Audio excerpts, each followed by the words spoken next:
আলাইকুম। আমি যারা শ্রীমঙ্গল সরকারি কলেজের একাদশ শ্রেণীর ছাত্রী।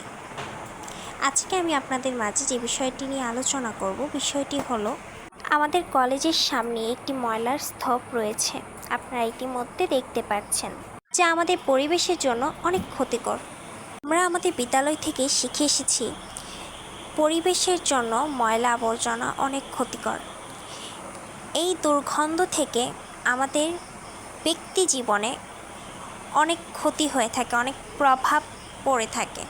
কিন্তু এই ময়লাকে অন্যতম বিশ্বের মধ্যে অনেক প্রজেক্ট তৈরি করে থাকে এই ময়লা দিয়ে।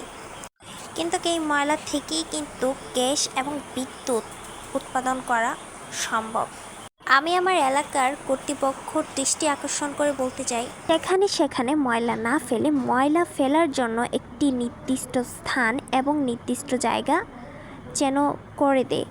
তো আবেদন হচ্ছে কলেজ কর্তৃপক্ষদের কাছে যেন খুব দ্রুত এই ময়লাগুলো সরানো হয় এবং ময়লা পরিষ্কার করা হয় কলেজের পাশে এবং কলেজের সামনে, যেন ওই ময়লাগুলো খুব দ্রুত যেন এইখান থেকে সরানো হয়। এবং আপনারা দেখতে পাচ্ছেন কি আবর্জনা ফেলে রেখেছে এবং কি দুর্গন্ধ আসতেছে। যেহেতু বৃষ্টি হয়েছে, স্যাঁতসেঁতে হয়ে আছে, সেহেতু ময়লার গন্ধগুলো অনেক বেশি লাগছে।